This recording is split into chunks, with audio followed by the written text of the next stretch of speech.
Sur le 360nitro.tv pour la capsule à toute vitesse avec mon meilleur ami Martin Bélanger. Salut Martin! Salut, comment ça va? Ça va bien, Martin, je m'excuse encore. Pas de problème, des choses qui arrivent.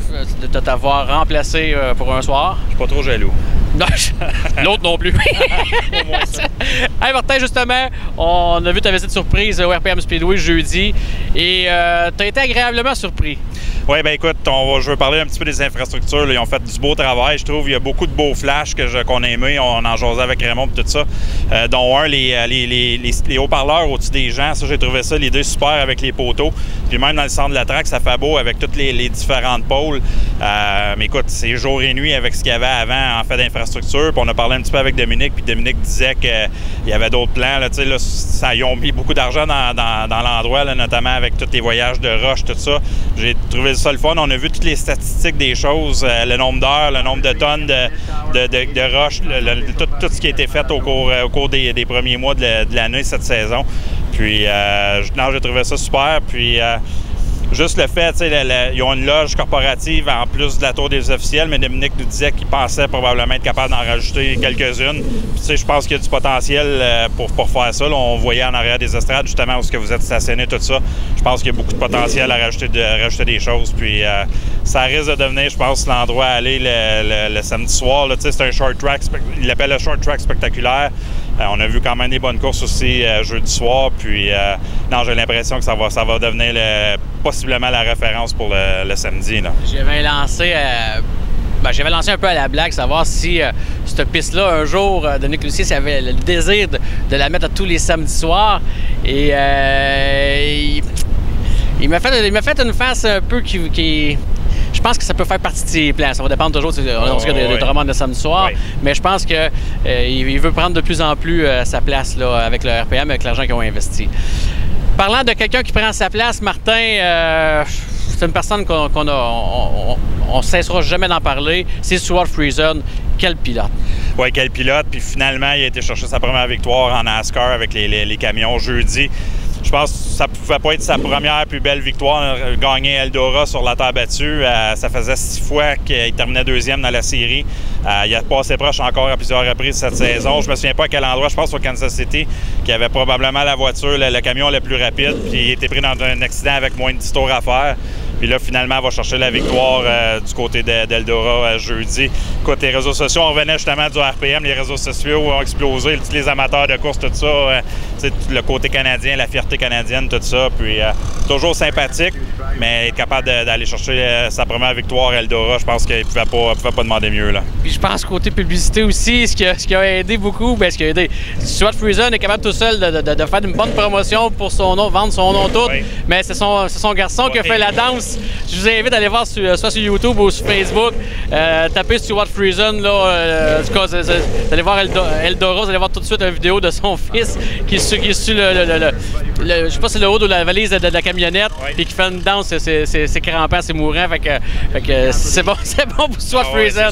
C'est super pour lui, puis un très bon commanditaire avec Almar. Almar est très impliqué aussi dans la course sur terre battue, notamment Orange County. Ça va faire partie d'une prochaine chronique également, là, parce que je veux parler d'Orange County, un gros événement au mois d'août.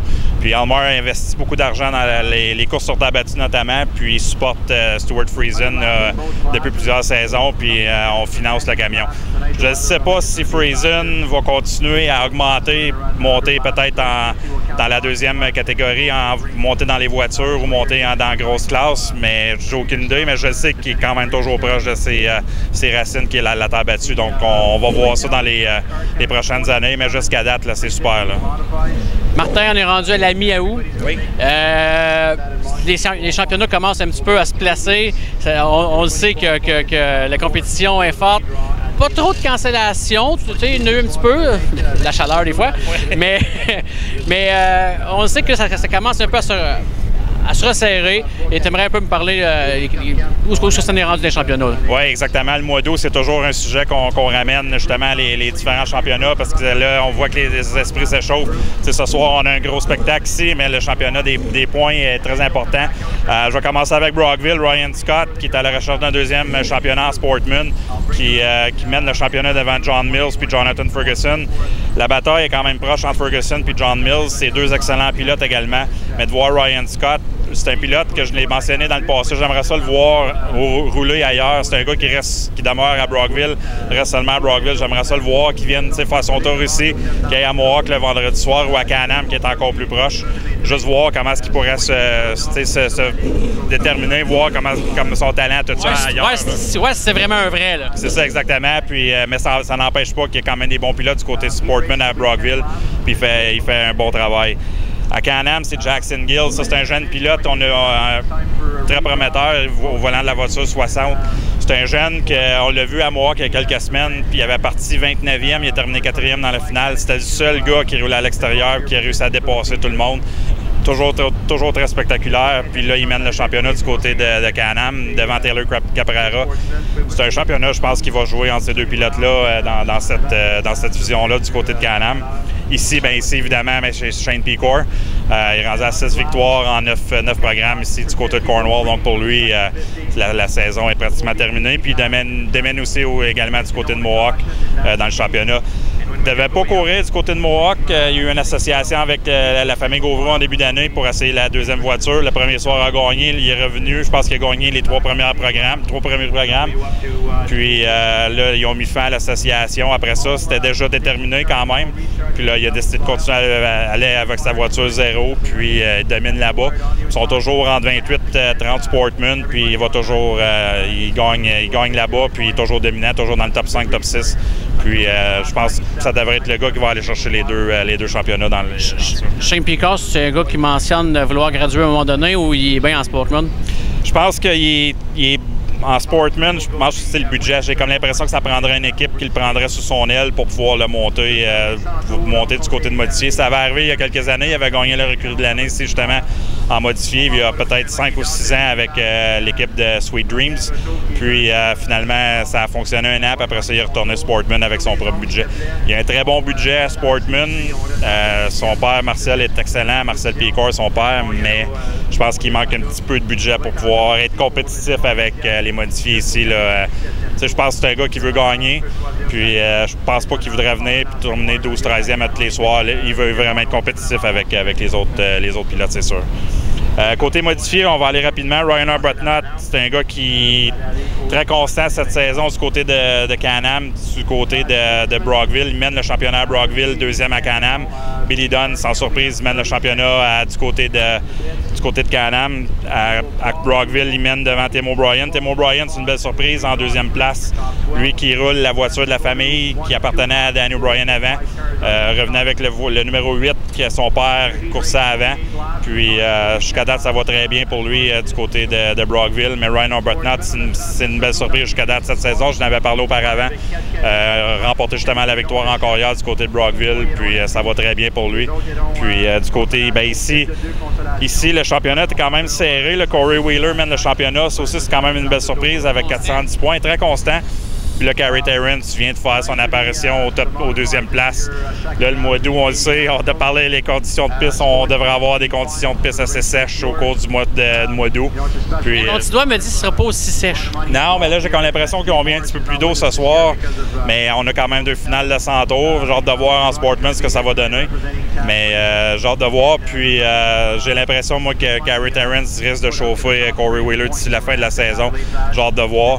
Puis du côté de Mohawk, c'est Chris Raby qui mène le championnat devant Tim Fuller. Mais Tim Fuller a perdu beaucoup de plumes parce qu'il a été absent pendant 2 semaines à cause d'une blessure. Donc pour lui, je pense que là, c'est la fin des championnats, malheureusement. La blessure l'a gardé hors de combat. Mais là, il est revenu en fin de semaine. Il a gagné justement du côté de Mohawk vendredi. Donc revenu en force. Pas inquiète pour ces pilotes-là. Non, c'est ça. Martin, en terminant, hier, vous avez présenté la série Flat Track des motos, ici sur le circuit.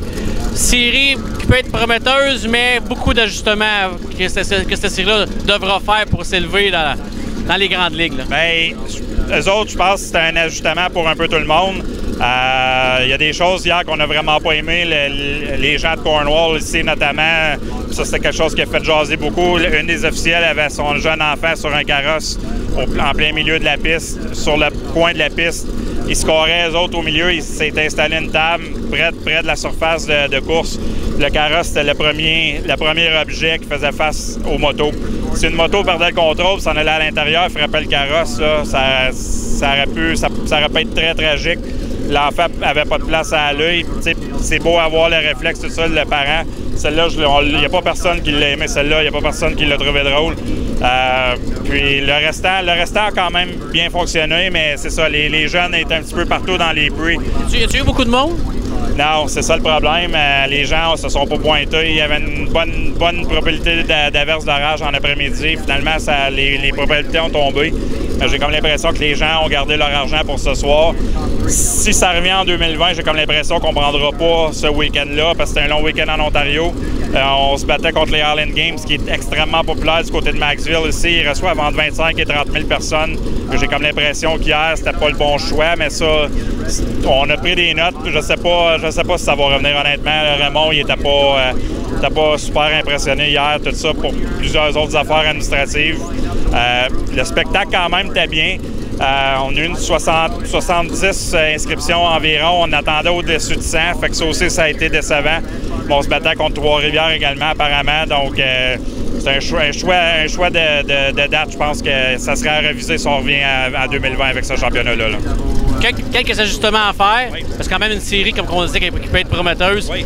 Aux États-Unis, ça marche beaucoup. Oui. Donc, au Canada, ça doit faire de quoi qui peut être sensiblement aussi professionnel. Merci, Martin. Merci. On va laisser la musique des moteurs marcher derrière nous. Oui. C'est Steve et Martin, c'est 360nitro.tv. Tu ne veux pas manquer ça. 360nitro.tv. Tu ne veux pas manquer ça.